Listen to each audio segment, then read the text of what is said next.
Hare Krishna, this is Vinod Manjari speaking, and we are here today to discuss this epic book, Bhagavad Gita as it is, which you've already heard about. It's a very famous book.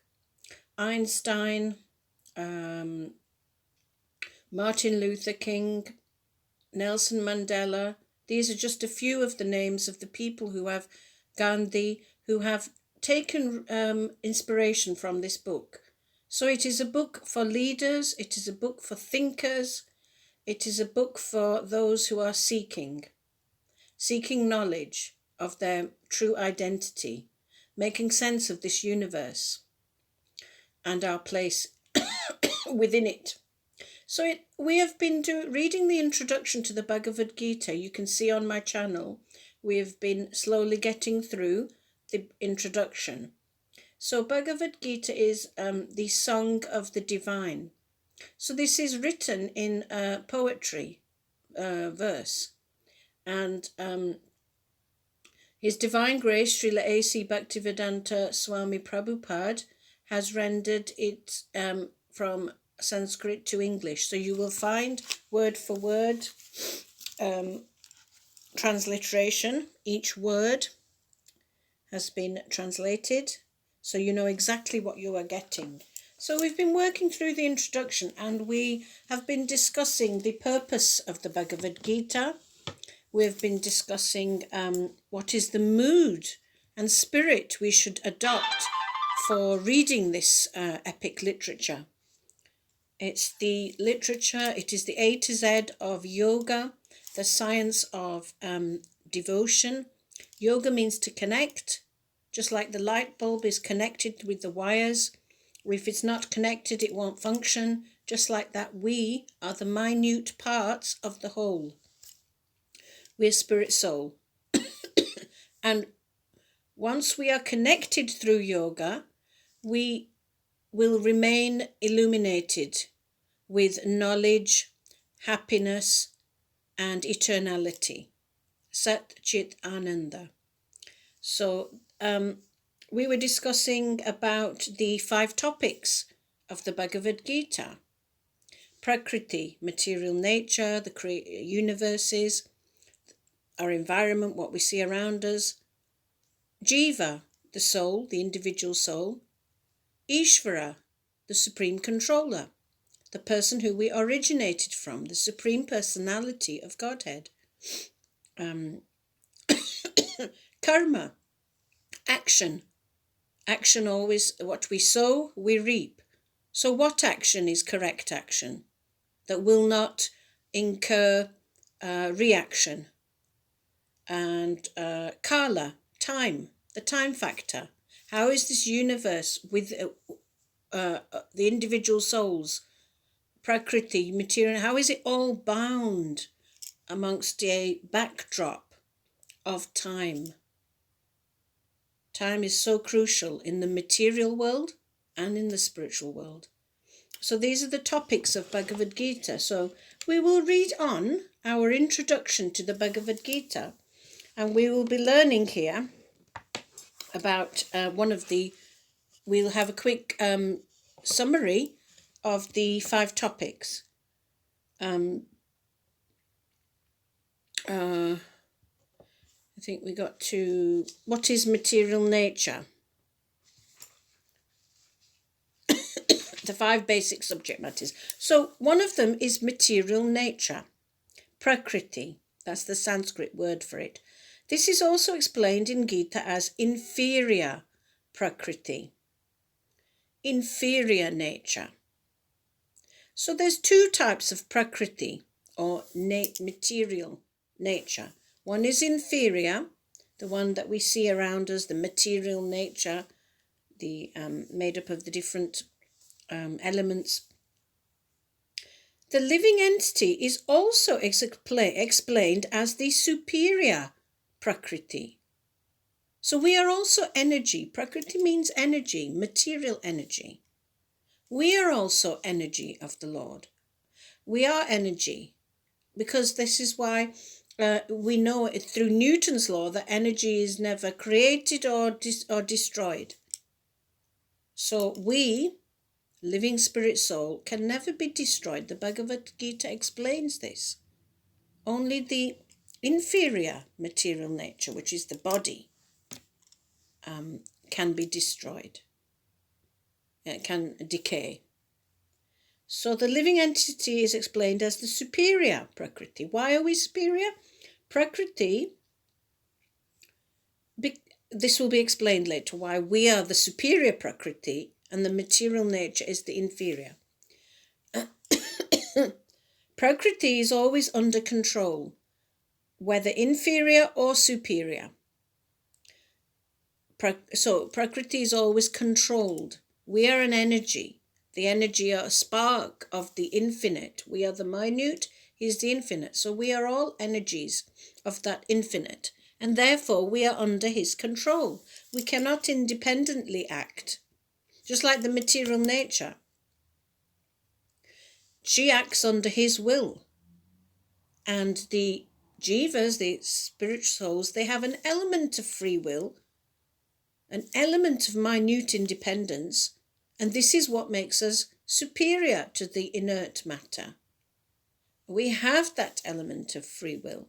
Nevertheless, we are still under his control, because without his sanction, later on in the Bhagavad Gita, we will get to understand that without his sanction, even our desires that we desire when we have that free will cannot come to fruition without his sanction. He ultimately facilitates all our desires. So the example here is that Prakriti is always subordinate. She's never independent. Just like in a body, the arms, the legs, they cannot run independently of each of the... They all have to work in cooperation to feed the stomach. Without feeding the stomach, the brain can't be nourished, and the body will collapse. If the arm decides to be independent and do something completely different to the rest of the body, it will be, it will cause havoc. In the same way, the Prakriti, which we are also Prakriti, the superior Prakriti, we are all subordinate to his will, under his control, even though we have minute independence. So this, he is the supreme controller of everything. So behind this universe, many people say the Big Bang Theory of how this universe came about, but it's not logical, because if I give you a situation that, here's my bangle, right, here's my bangle. No, let's choose a better example. My key or my watch is a better example. If I give you the watch and I ask you to blow it up and it should come back together in precise mechanical format for it to function, is that even possible? So this is the understanding of a collision, that from chaos came order. That we don't see any phenomena like that in the material world. We don't even have anything that we can say from the blowing up something comes together. So this theory that the universe has no creator behind it, has no controller, is ludicrous. For anything to function in this material world, there has to be a person who actually presses the button. Even for a computer, somebody has to have programmed it. Brain, if we have a brain, if there's design, there has to be a brain behind that design. And brain means person, means a person. So similarly in this universe, the controller of the universe is the Supreme Personality of Godhead. So this is how we understand it. So let's read on. Prakriti is always subordinate and predominated by the Lord. who is the predominator. So this word predominator, we've explained, is the controller behind everything. We cannot act independently. This is what it means. The living entities and material nature are both predominated, controlled by the Supreme. And the example here that has been given is a material example. Just in the world we see how sorry, I think I missed a sentence here. Prakriti is always under control, whether inferior or superior. Prakriti is female, therefore, and she is controlled by the Lord, just as activities of a wife are controlled by the husband. Now, when we say this, we're not saying that it should be this way. We're not making a judgment on the material world that, it should be the wife is subservient to the husband. We're just saying, using this analogy, the author is using this analogy because he saw in the social setup, even in the animal kingdom, everywhere, it is natural that in a situation, there's always a leader, always a person who will dominate. Now, in this material world, it becomes exploitative, it becomes perverse. Man exploits woman, woman exploits man. It's vice versa, actually. So the roles are all muddled up. So we're not making a commentary here on what should be equality, gender equality, and this and that. We're not getting into that debate. We're just using this as an analogy. That just like the wife is supported, protected by the husband, looked after in many ways, that she is. So it's just an analogy. We shouldn't get mental about, the author is being sexist or this and that. This is not the intention. This was just a observation of a situation in the world where it is patriarchal. At the end of the day, no matter how much gender equality is being pushed, it is patriarchal. Woman is still, although it's wrong, seen as object of, objectified. And mind you, even men are objectified.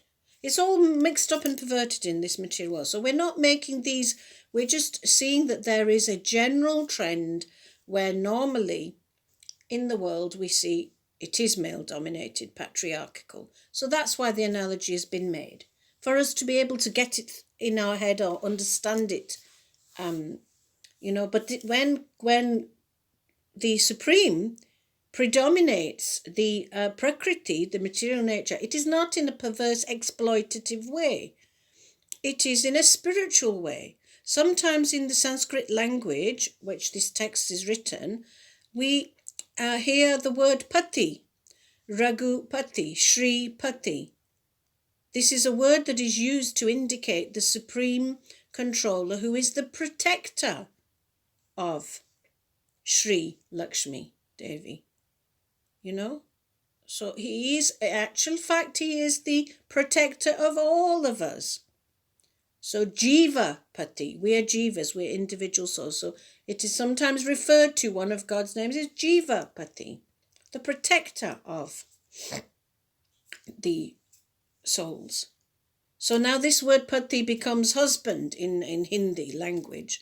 So people may object that why are you using this word Pati, husband, saying that, people get very touchy. But actually Pati means protector of everything. So I hope that's clear, and we're not getting into gender debates here. The living entities and the material nature are predominated, controlled by the Lord. According to the Gita, the living entities, although parts and parcels of the Supreme, are to be considered Prakriti. So this is clear that although we are part of him, just like a drop of the ocean is the same as the huge, a drop of water from the ocean has the same qualities as the ocean, but it quantitatively, in quantity, it is not the same. That's why I said we are minute, he is infinite. Although we are a part of him and we have the same quality, however, it's saying here that they are still to be considered Prakriti, the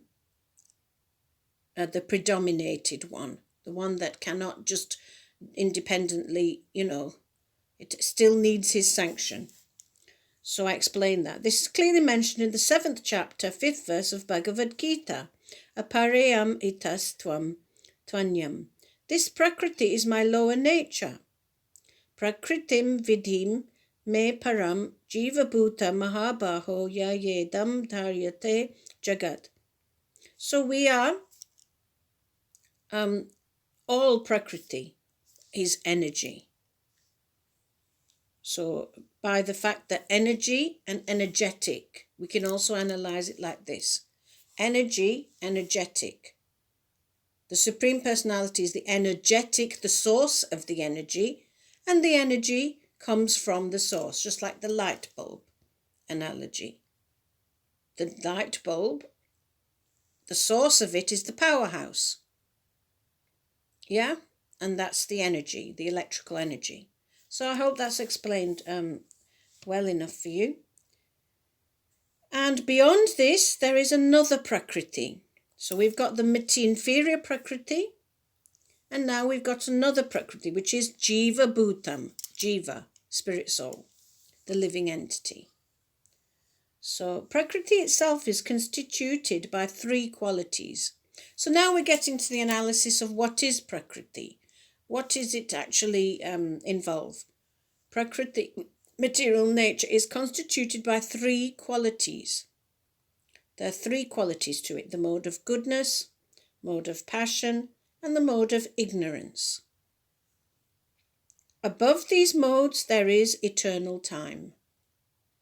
So it's a bit hard for us to get our head around these modes. Let's just spend a little time on that. You see, what it is, it's like the analogy could be of a rainbow has several colours, isn't it? So when you put it through the prism, the colours refraction, isn't it? So this way, the modes are like that. They're 3 colours. You can imagine tricolour, 3 colours coming out of this prism. And they affect the living entity. We're in contact with this Prakriti. It's like coming in contact with the material nature, which has different modalities, different gears, as it were. And we get affected by them. Passion, which is shown in sense gratification, wanting to enjoy, wanting to lord it over, control something. This neediness of I want this, desires to enjoy.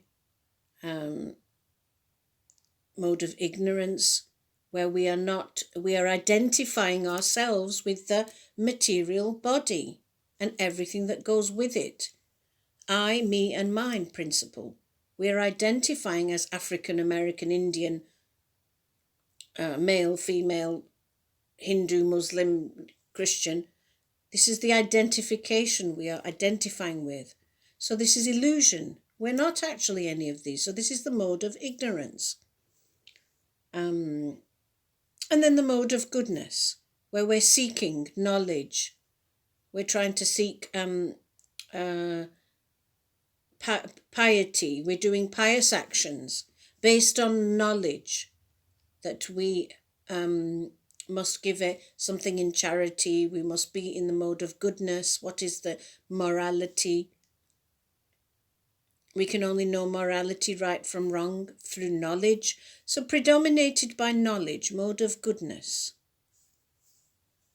Inquiring, this kind of mindset,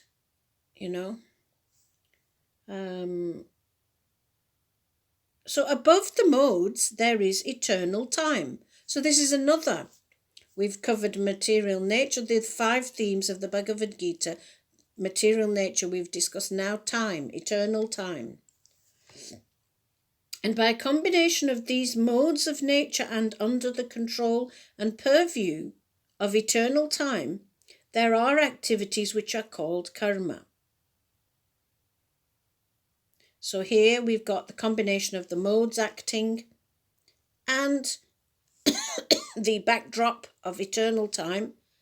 By the combination of those, activities are going on, which is karma. That's another one of the themes of the Bhagavad Gita, activity, action. These activities are being carried out from time immemorial. So time, who knows when time began? And who knows when time will end? It is eternally, ever rolling. So since time immemorial, we have been acting, doing actions. And we are suffering or enjoying the fruits of those actions. So if we do pious activities, we get good rewards, wealth, beauty. These are the kind of rewards you get. And if we do sinful activities based on the mode of ignorance, eating animals, causing harm to someone, killing, murdering, raping, these are all activities that will bring us suffering. For instance, suppose I'm a businessman. That's a very nice analogy, this. I am a businessman and have worked hard with intelligence and have amassed a great bank balance.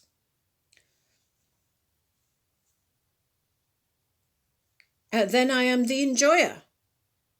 But then, say I have lost all the money in my business, then I become the sufferer.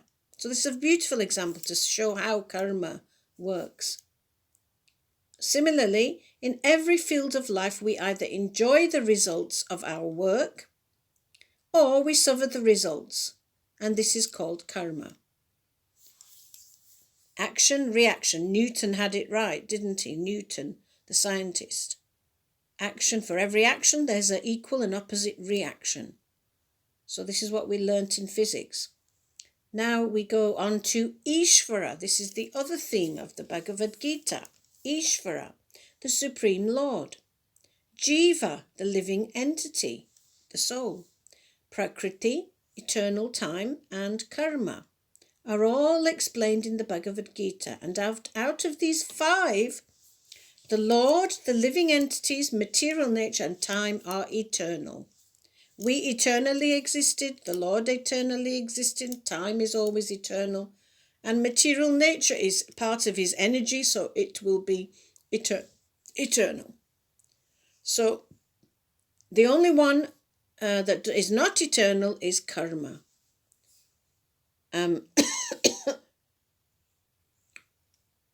The manifestation of Prakriti, material nature, can be temporary, but it is not false. It's not an illusion. It is a reality, but it is temporary. Some philosophers say that the manifestation of material nature is false. We often hear this phrase in India. They say Jagan Mithya. So that material nature is false. But according to the philosophy of the Bhagavad Gita, according to the philosophy of the Vaishnava Sampradaya lineage, this is not so. The manifestation of the world is not accepted as false. It is accepted as real but temporary. It is likened to a cloud which moves across the sky or the coming of the rainy season. So the cloud is moving across, covering things. It is real, but it is temporary. It comes and it goes, isn't it, the cloud? And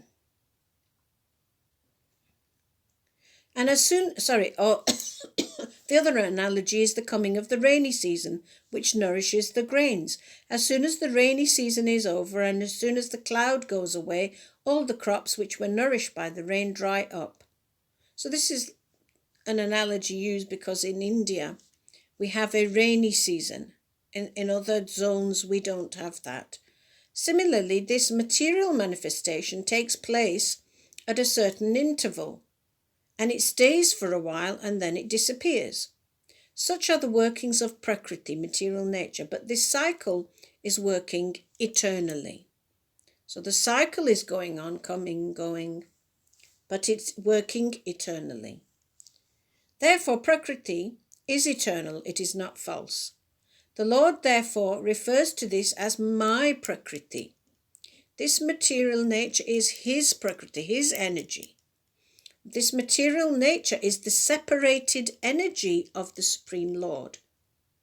And similarly, the living entities are also the energy of the Lord, but they are not separated.